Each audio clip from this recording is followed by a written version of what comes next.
As everyone knows, the internet will tell you everything it thinks, and we definitely listened. We have a really awesome community that's very vocal, and we like to interact with a lot. We both read what people were saying, but we also did a lot of data collection on games to see what people were doing. What's interesting is that we have feedback of saying, hey, we want more content. And it's interesting because we actually have a slightly different perspective internally. We kind of look at it and we go, more is cool, but also we kind of think about, what about depth, what about mastery and those things? What about the element of how the game feels it's cranked to 11 and it really like tires people out sometimes when they're playing it. It's nice that those two tended to match up in an interesting way that did in fact for Titanfall 2 result in more, but also I think the game's gonna be a lot more deeper for it as well. If anything, we got the feedback loud and clear that the gameplay was great. They wanted more of it.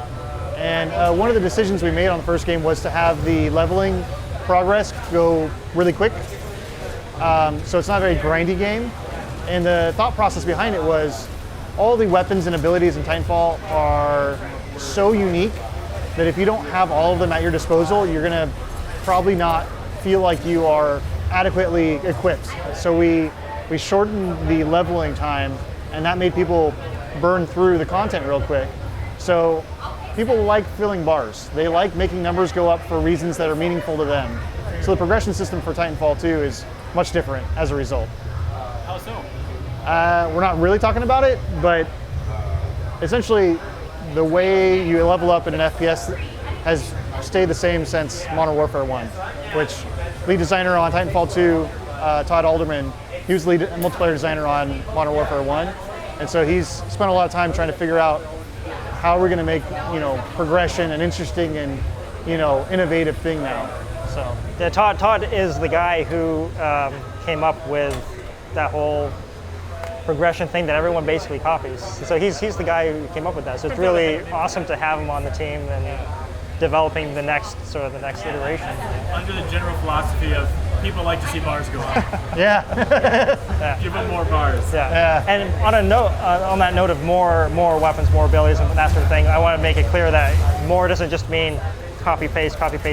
More just they're all the same, but more. We're still taking a lot of care to make sure that there is a lot of distinction between how each thing plays in the game. It's more to learn, more to pick up, more to master. But it's not just more by just replication. It's more by keeping them individually interesting and making the gameplay unique, gameplay patterns. How do you know where to stop? I mean, people love that you guys, was it 6 Titans, right? Yeah, right. You just kept making different variants of Titans. People would just continue to lose their mind and get more and more excited. So where's that cutoff point? Time, deadlines, shipping. Yeah. How varied can the Titans get this time around? Well, they're very different. Yeah, they're very different. We took a more of an identity sort of based approach. One of the things that happened in Titanfall 1 was people would not be able to tell if, say, a Strider was coming at them with a plasma railgun or the XO16 or one of those other Titan weapons, because you could just change them out at will. You could have whatever weapon. So there's no way to sort of learn who's coming at me, what do they have, what is their set of abilities. So we went to this time around as sort of an approach where you can tell when you see a Scorch, the sort of fire and flame themed Titan, you know he's going to have that heat shield which can melt faces. When he walks up to you, and you see this in the multiplayer trailer, he burns the Titan kind of in the face by just pushing his hand against his face. Another one, he's got this flame wave. It was just boom and boom, a flame core, and it sends this huge pulse of a flame wall at the enemies. So more of like more personalities, almost more of like a hero-based concept Right. behind the different Titans. Yeah, a little bit. Yeah. But at least now you can actually plan your actions based on that knowledge. You can actually make real interesting choices based on that pre-knowledge, and you can master that and learn that. When you see a Scorch and an Ion, I know the Scorch is definitely going to have that flame wave or flame core. I know that the Ion is going to have that chest laser, the laser cannon, that thing, and just cut through everybody. So when you see that, it's time to run away or do something.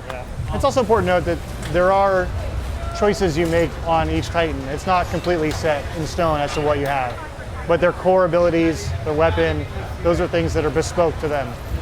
What were some of the biggest decisions in the development of the second game? What were the big meetings that you guys really had to debate over? Yeah, the big issue was it was two sides of the story, right? There's multiplayer. The big thing was, I think for us, it was chaos. Chaos and knowing where the enemy was coming from, where your opponents were coming from. And increasing the amount of a certain degree of predictability is necessary for players to learn what is going on, where, how do I master this level? We actually had an interesting problem in that Titanfall 1 had a huge skill ceiling, but because of the chaos factor, people it wasn't obvious to them that they could get better. We weren't giving them easy ways to learn how to get better. So like you watch a good player now compared to a good player 2 years ago, and it's like a gulf of skill difference. So one of the things about the whole chaos thing is trying to make that depth understandable and learnable, so people feel like they have something to strive for and get better at the game. What's the secret there? How do you do that? Death by 1,000 cuts to that problem. Yeah, there's a lot of little subtle things. I mean, one of the big things is rethinking how we do the geometry of the levels, you know, how we do the pathing and the perception of lanes within the level and that sort of thing. Rethinking how would we develop the levels. We actually also slowed the game down a fair bit. When I go back and play Titanfall 1, I'm always floored by just how amped up it is, how fast the players are.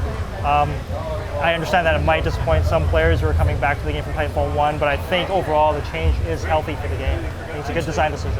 Yeah, I remember on the cover trip for Titanfall 1, you guys talked so much about cat and mouse gameplay, how much you wanted to emphasize that. Right. And I felt like playing multiplayer, I wanted more of that slower paced experience. Like I wanted to feel like I was being hunted by this giant creature, because that's the novelty of having these giant figures. Yeah. Do you feel like you're getting more to that flavor in the second one? Is that a second one? We're definitely getting. Yeah, you have it for sure. I mean, we've got the pilot has the abilities of the pilot are a little more varied, but also they're useful in terms of evasion as well as attack. I mean, the player's ability to use the grappling hook in many different ways forces players to look at the world differently, to analyze the surfaces, analyze the geometry, and say, can I swing myself around or slingshot myself around that? Can I go up to this high point? You know, how can I attack that Titan? Conversely, I don't think I should fight that Titan because he sees me. Boom, I'm going to escape that way or that way. So part of the pilot gameplay is to try and get players to view the world differently. It's not just about moving fast or being mobile in that cat and mouse game, but it's also just processing the world differently, processing that geometry.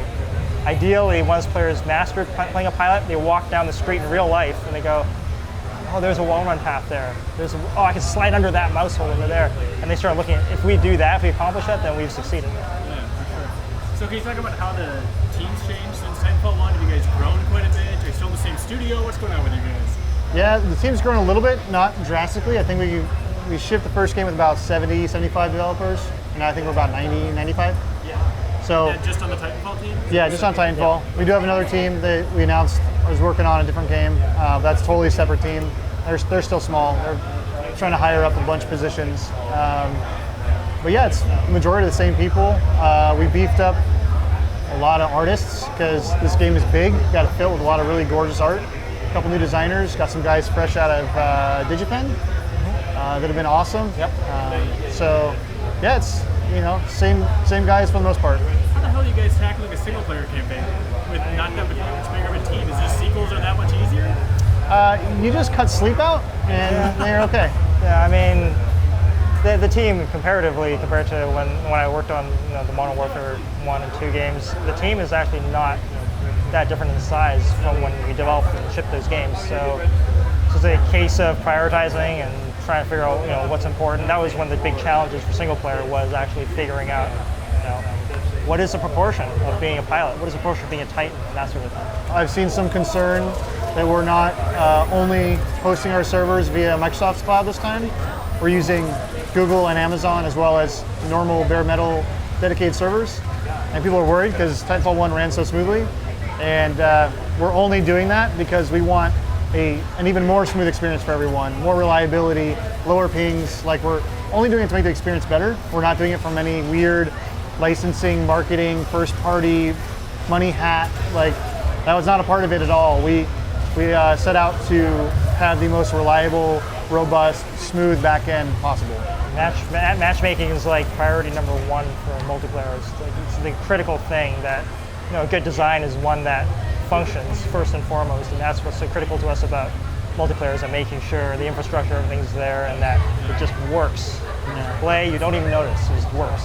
Smart pistol is a point of great contention. Some people thought it was an interesting, innovative weapon. Some people found it that they could start exploiting it and using it in bad ways.